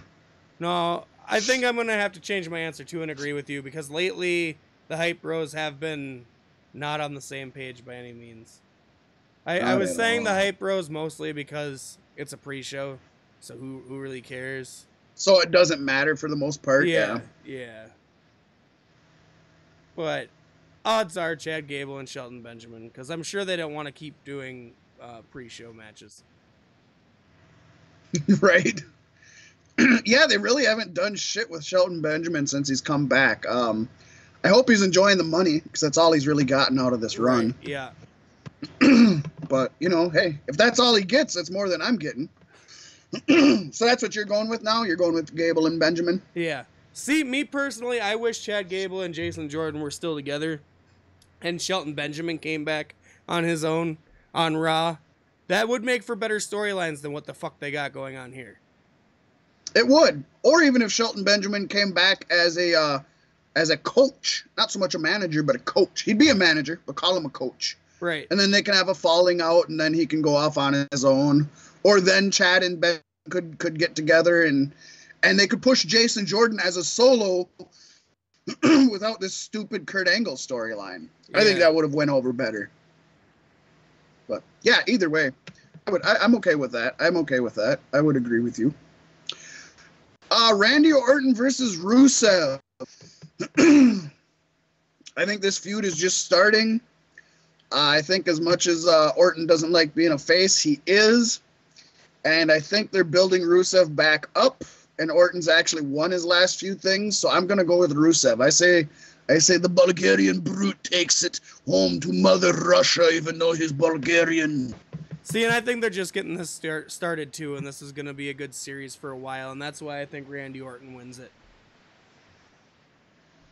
And to be honest, Orton can be bland at times, but I can see these two having some good matches together. Oh, yeah. Yeah. They should play very well. I think they both have kind of the same ring psychology almost. Yeah. Yeah, they do. I think it'll be good. Robert Roode versus Dolph Ziggler. Man, I think. Go ahead, man. Hell in a Cell is supposed to be in Chicago, isn't it? Yes. And I do think Dolph Ziggler comes out as CM Punk and beats Bobby Roode. I'm gonna say, I'm gonna say, I'm gonna stick with Bobby Roode. There are signs to point to Ziggler, being as Bobby Roode's been looking so strong coming up into this. That a lot of times that's a sure sign that they're gonna lose Unless when they're so strong Dolph going Ziggler into a pay-per-view. But Dolph Ziggler has kind of been the guy whenever new guys come up from NXT. He's the guy that they lose to. Now, I could see Dolph Ziggler maybe getting disqualified or winning with shenanigans, and I'm okay with either one of those. But I'm going to say Bobby Roode wins this. By the way, I loved it this SmackDown when he was like, oh, by the way, I didn't answer your question. I don't like your ring entrance. This is how you do it. And then he does the glorious. I just fucking love it. I want them to play his glorious when he's in the middle of a match and he does his. I want them to just do the glorious, just that one thing, just glorious. Right, put they it over. should. I mean, come on. He builds it up enough. Sound guys could definitely hit that cue. They play people's music when they run in from the back to save somebody. So come on, somebody's quick on the trigger. I think it'd be awesome. I think it'd be cool. Not forever, just for a little while. Just for a couple months. Yeah, I'm gonna go with Bobby Roode. I think he should. I think this could be the sleeper match. This actually, you know what? This one is not the sleeper match. I'm gonna save that. But this should be good. These two should put on a really good show. Going on, we got the United States Championship match. AJ Styles versus Baron Corbin. I think anybody who watches the product knows Corbin is not winning the title from AJ. Yeah, it's not time. He wouldn't win it from AJ. Somebody else has to have it before Corbin can take it. I'd be all for Corbin getting a U.S. title run. Let's see how he handles a title. We don't know yet. He had the Money in the Bank, and that didn't go well. Has he had a title? Something, and I don't think he has. Maybe he was a flash in the pan U.S. title when it was on Raw. Maybe. Yeah, I don't think he has. So I'm okay with him getting a shot at it. But yeah, now's not the time. We got the Hell in a Cell match. SmackDown Tag Team Championship on the line. The New Day I'm stoked versus on the Usos. This is probably going to be the match of the night. This could be the match of the night. This will be the match of the night. I'm so excited to see what these guys do. Oh shit, we didn't even talk about something, but we'll bring it up at the end here. I'm so excited to see what these 4 men, 6 men, 5 men, some men, not sure how many men are going to be here. I'm excited to see these men in a cage, sweaty and glistening. Wow. Yeah, no, I think they're gonna steal the show. They're gonna tear the house down. And the New Day are such super fans. Last. Like, this is gonna be a hell in a cell. New Day is gonna make sure they do everything that they can do with the cell. And you know what? As much as I'm still against this, let's give WWE credit for actually building up 2 matches that kind of deserve to be in a Hell in a Cell. Yeah. Usually it's just like, oh, October's coming, we have to have Hell in a Cell. And that's what this is. The only reason we have these matches is for that. But they have taken over a month to build up both of these feuds. And they have had multiple... Shane and Kevin haven't had multiple matches, but they've had multiple altercations. Yeah. And Shane has been involved in multiple matches with Kevin Owens. And the New Day and Usos have had multiple matches. This is where a Hell in a Cell... This is where feuds should culminate and bloom and blow up and pay off. So I give WWE credit for that. For as much as we shit on WWE so much, the 2 Hell in a Cell matches they have built up to be Hell in a Cell matches. Yeah, and usually I would scoff, like, oh, you're shoving tag teams in a Hell in a Cell. But No, these guys deserve it. Usos and New Day have had so many good matches, and I'm really excited to see it come to a head here. I'm hoping it's Big E and Xavier. I could see them having Kofi just so he can do something funky off the top of the cage.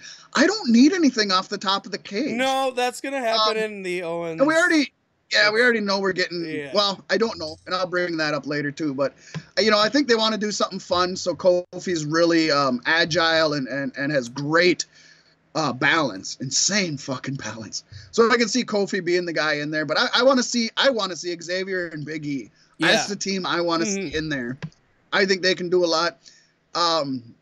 They're very similar to like we were talking about Cesaro and Sheamus, or like we were talking about. And this is last week I'm talking about that we were talking about Cesaro and Sheamus, or the Hart Foundation, where you have the young, scrappy, smaller guy and you have the big beast. They make such a good team together. Which works either way. Kofi and Xavier both work, I guess, that way. I'm a bigger fan of Xavier than Kofi's work. Kofi is good for the big spots, but that's why I think they'll pick him for this, but I don't need that. I want an amazing match. Right, yeah, I don't even care to see them exit the cell. Like, don't break down a wall in this match. Just beat the shit out of each other, please. Break the walls down! Chris Jericho would argue with you. I don't think we've said yet. I'm going New Day. I'm going with New Day as well. All right. I love the Usos, but New Day's, that's where we're at. Yeah. SmackDown Women's Championship match. This is the match I think might be the sleeper match. I think Natalya knows this might be her last big fucking title match ever. Oh, yeah. And I think between the skill of Natalya and Charlotte, for as much flack as I give her, is super talented. There are much better women on that roster, but she is super talented, and I think she's going to bring her all to this one. So this, I think, might end up being the sleeper match. This might be the match where people aren't really too excited about, and then you leave saying, shit, other than the Hell in a Cells, that was the fucking match of the night. So I'm excited for this one. I said it from the beginning. Natalya's a transition champion. Oh, yeah. Charlotte's back, and she's getting all the fan flair. Ha ha, pun intended. Plus, she's got the new book out, and they're really promoting the new book. Her dad almost died. They're giving her the belt. And it's one more way to bring her closer to her dad's fucking record, which they want to have done by, the end of next year. Yeah. Like you were talking about them getting all their damn records in.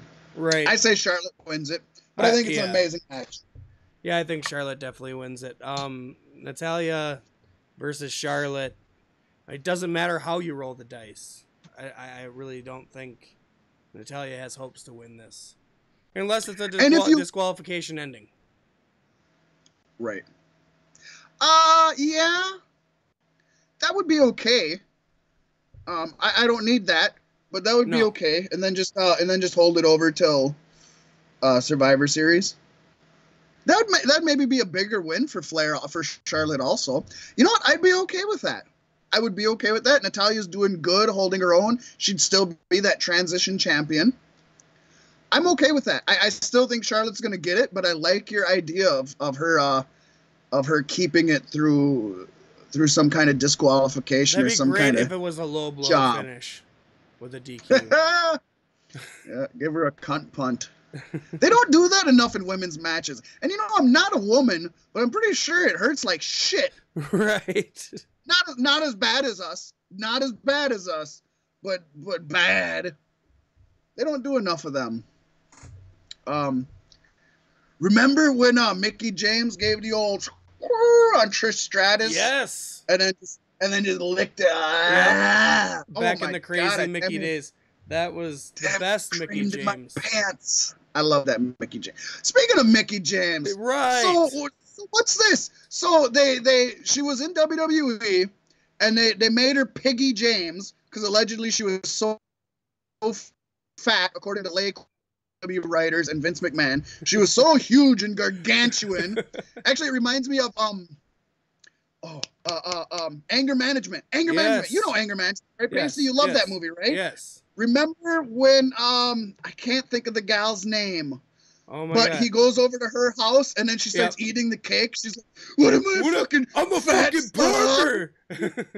Yeah. Look at the fucking porker eating the cupcakes. That's what that makes me think of, because she's a gorgeous woman who's just fit and in shape. And they were doing the Piggy James angle, which is just up there with the Natalia fart. It was stupid. It was degrading. It's a low point in wrestling.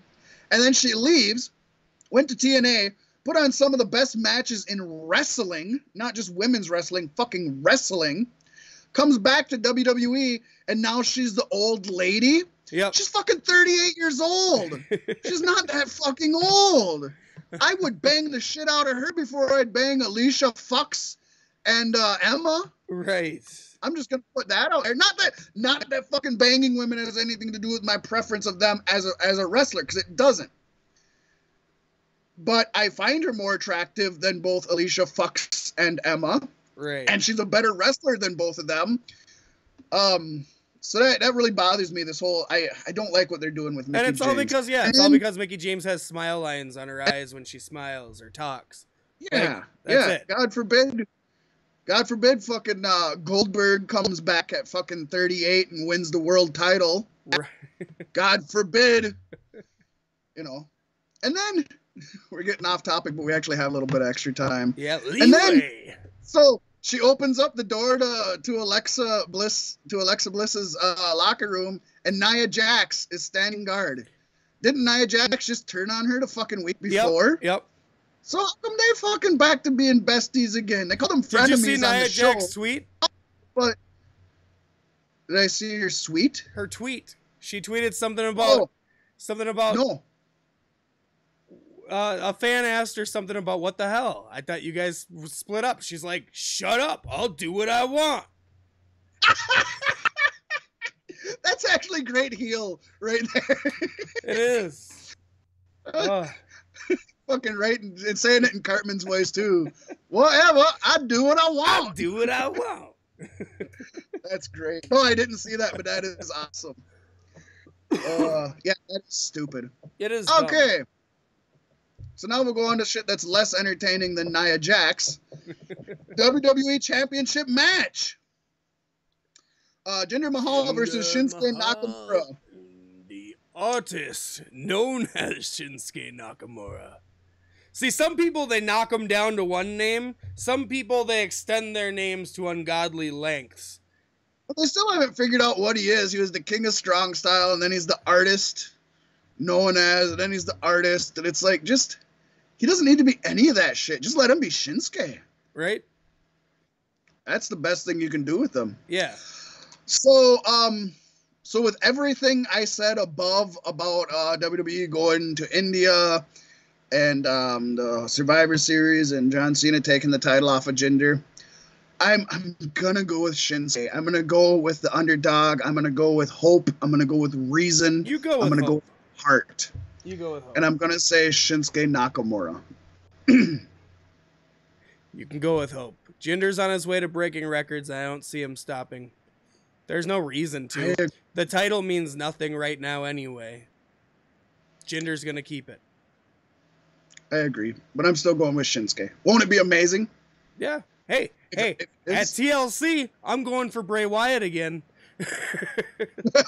Sometimes you got to go for hope. You're going for Sister Abigail. Okay, yeah, Sister Abigail. Sorry. Which, by the way, again, last week or 2 weeks ago, I talked about how the only thing left is for Bray Wyatt to don fucking paint, and now he's painting his face up for a match against him.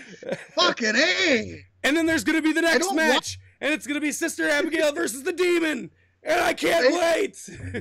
I don't want to be right about some of this stupid shit I say. I want to be wrong about that shit. I don't like being right about stupid shit. It could be great. This Sister Abigail thing could be awesome.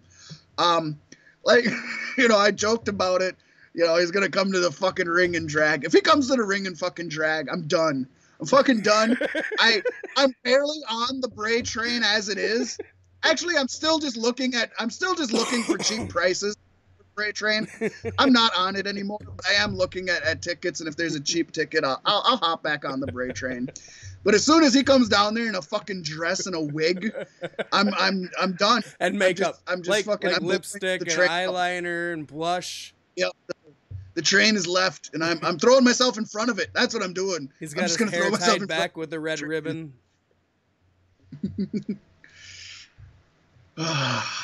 Shaved his beard for the match. Right. And now he's stuck being Sister Abigail until it grows back. There's so many great ways they could go with Sister Abigail with different women. I'm okay with her like possessing him and like him like painting himself up crazy and going in there and doing something. But I'm gonna say the same thing that I don't like about Finn Balor is if he does that, I want him to act different. Right. Finn Balor doesn't act different when he's the demon, and that bothers me. He should. No, I want to see a new finisher as Sister Abigail. Yeah, I want to see him do different maneuvers in the ring. I want to see him walk a little different. I don't want to see the fucking crab walk. Right. You know, don't put your titties out there, woman. That's just not a woman thing to do. You don't spread your legs like that with a skirt on. It's not how ladies act. To be fair, that promo was one of the better promos we've had for a long time. I don't like a lot of his promos recently, and he kind of won me over with that one.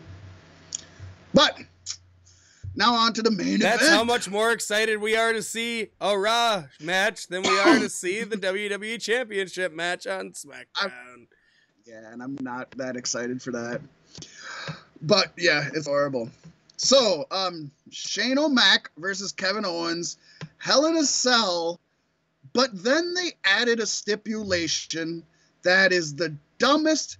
I'm sick of this stupid shit they do. This does not need to be tagged onto it. It doesn't. It's a Hell in a Cell match. It shouldn't matter. Match, and it's falls count anywhere. So first of all, WWE is just accepting the fact that Hell in a Cell is always going to leave the cell. I mean, they're basically telling us that. Yeah. You could argue, well, they can have a pinfall in the short space between the mat and the fucking cage, but that's not gonna happen. No, not with Shane McMahon and Kevin Owens. Why not just have a Falls Count Anywhere match? My biggest fear is the match doesn't even make it into the cell. Like, Shane's coming down, Kevin Owens attacks him, match starts outside of the ring, and it never goes inside the cell. One thing I will say, I don't think anybody is going off the top. Nobody. I don't think anybody is. I think maybe a halfway up fall. But I would love, because Kevin Owens is the king of not letting you get what you want. I would love if Kevin Owens thwarted Shane O'Mac every time he tried to go up that cage. You don't want to see Kevin Owens pop up powerbomb Shane McMahon off the top of the Hell in a Cell? The only thing I don't. I do. I really do. For Shane O'Mac's sake. And Kevin Owens, how's he going to do that without falling off? It's not going to happen. The one thing I do see... He'll have a harness on. With it being a Falls Count Anywhere, I'm worried they're going to have the pinfall be on top of the cell. Don't do that. So I kind of picture a ref looking up and seeing if the shoulders are down. Like, 1, 2...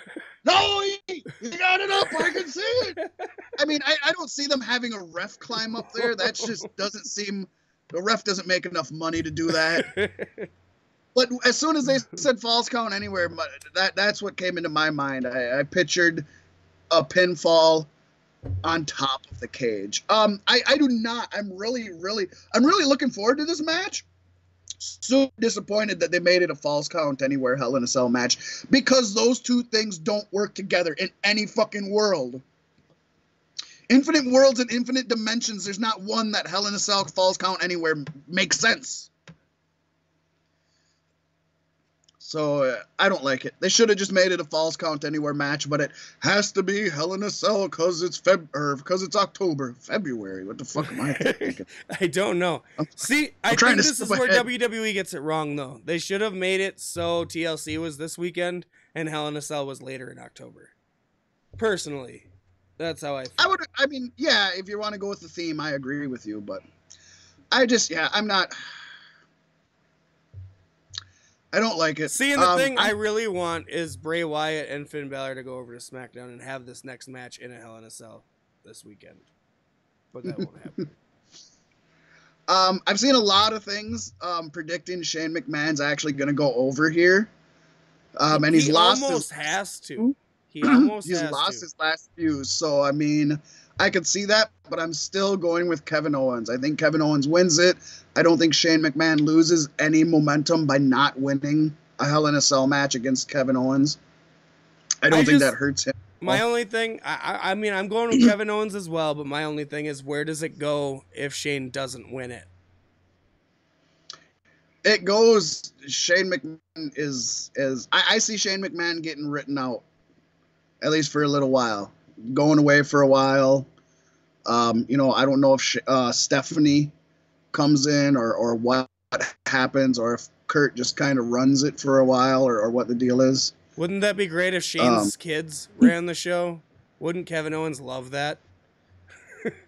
That would actually be great.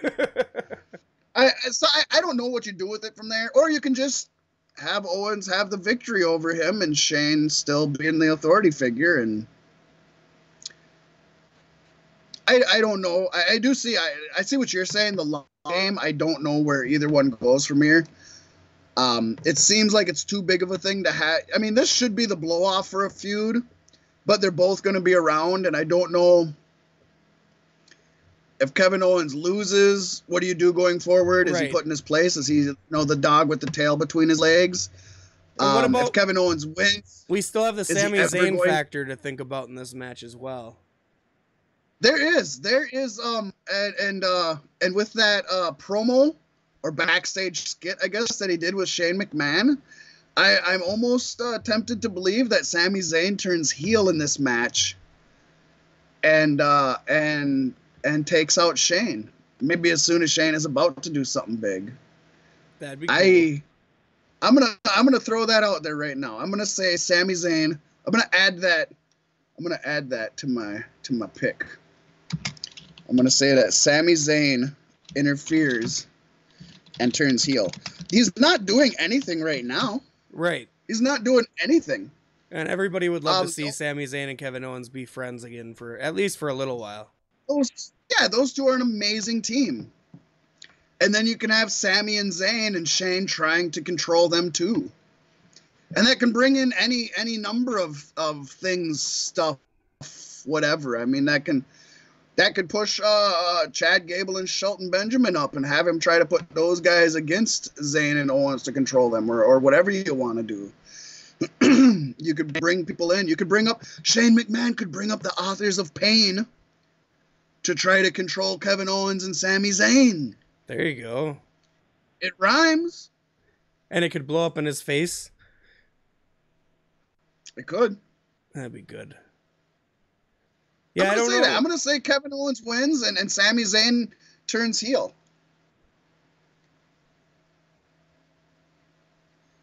Yeah, I don't know where it goes from here, but I'm excited for this match. It's going to be good. I don't care who wins, to be completely honest. I just want to see these two tear each other to pieces. This is going to be good. It's not going to be a good... I mean, it's a Hell in a Cell match. It's not going to be a great classic wrestling match. Right. You can't get that from Shane anyway. Oh, no, we did get that from Shane. When? Shane versus AJ Styles. Oh, he was putting on holds, counter holds. He was wrestling, like completely wrestling and looking good doing it. So you can get that from him. That blew my mind, and that was an amazing match. But this is not AJ Styles. This is Kevin Owens, and it's a brawl. It's Hell in a Cell. It's going to be a brawl. It's Falls Count Anywhere. It's going to be a brawl, and that's where Shane McMahon is best. Shane McMahon is best in a brawl, and he can take bumps like none other. It's amazing how well this guy takes bumps. Even though he's older than Mickey James. Oh, shit.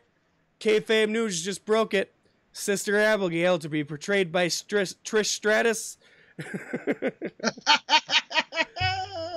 love it. So there you go. That's my pick. Kevin Owens. And I want to say Sami Zayn's involved. That at least gives you somewhere to go from here. I like that. That actually gives you a long-term plan.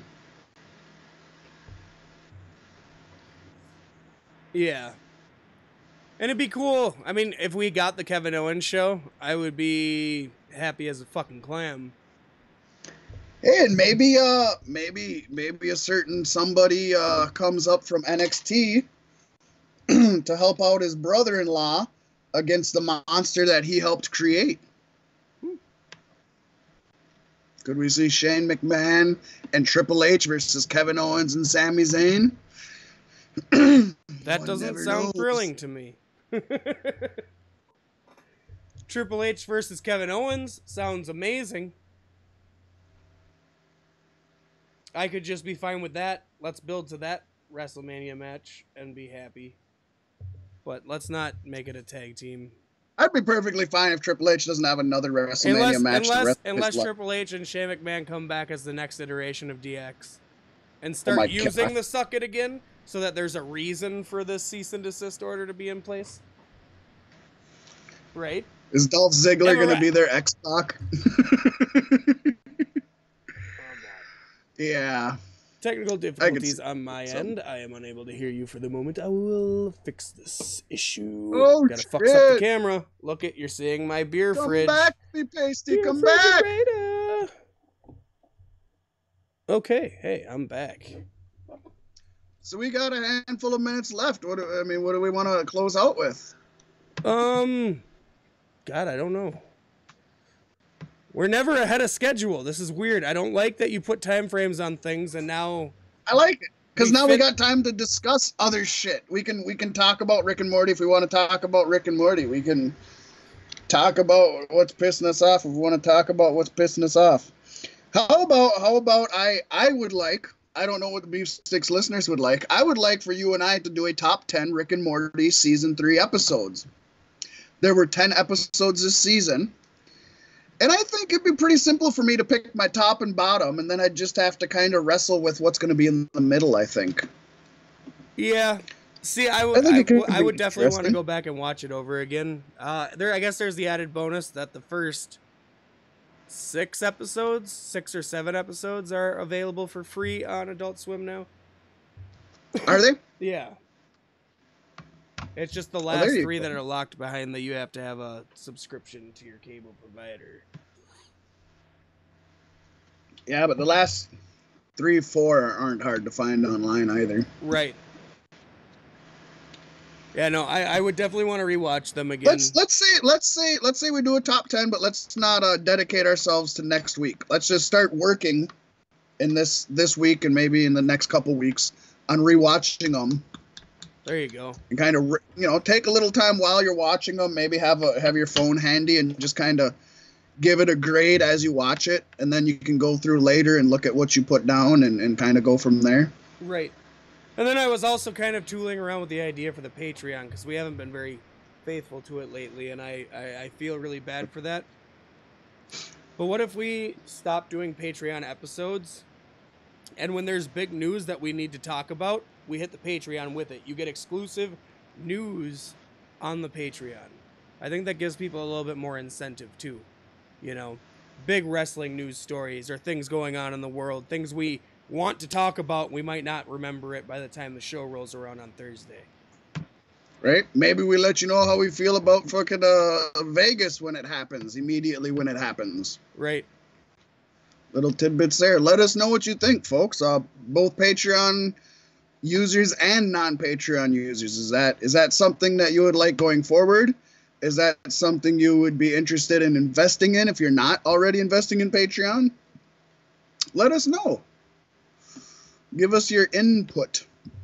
I would also like to announce at the end of the show, for those who are still here, that we have locked in yet another Cloud Style Broadcasting sponsored event.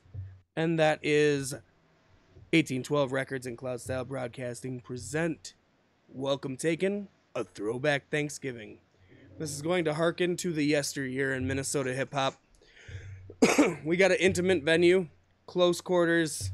It's going to be nice. Very nice stage, great sound at Club Underground. We're going to be bringing back acts that you maybe have never seen or definitely haven't seen in some years. Where it's going to be interesting. It's going to be a party, and it's going to be a lot of fucking fun. Hell yeah! I'm excited for this one. You know, there's a lot of stress going into Hollow Blaze and getting everything lined up, and I haven't really gotten anything extra lined up for Hollow Blaze in the last couple of weeks. So for this to come through right now, it's going to come through. It's going to come together easy, and it's going to be a fun fucking show. Less acts, longer sets. I know me and Strata were talking, and we're only going to do our classic music. So, you know, if you miss the old shit, if you miss songs like Get Shitty, Nightlife, You Are My Sunshine, Get Shitty, come check the show out. Shitty. It's going to be a lot of fun. I love your These old are shit. songs I love the classics. We haven't performed these songs in so fucking long. And it's time. Welcome taking a throwback Thanksgiving. November 11th, that is Saturday, November 11th, at Club Underground. Cheap tickets, too. Can never go wrong with that. Right. Well, is that the episode, Loke? Maybe it is. Maybe it isn't. But it is. I think it is. I think it is.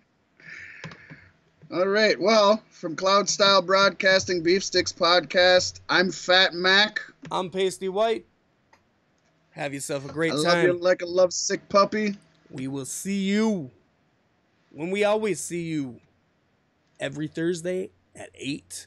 And guess what? Next week, the show has as many episodes as I am years old. You're an old son of a bitch. Shit's getting real, yo. Shit's getting real. It already passed me at 25, so it's fucking wild. You little fucking whippersnapper. Get off my lawn. I didn't sit and fucking brag about it or anything. But that's how you old people work, you and Mickey James. Right. All right. I love y'all. Pasty White, I love you. It's all love. It's all love in professional wrestling. One love and a beef stick love. A big beef stick for all of y'all. Thank you all for going hog wild with us tonight. Hog Wild. Hog Wild.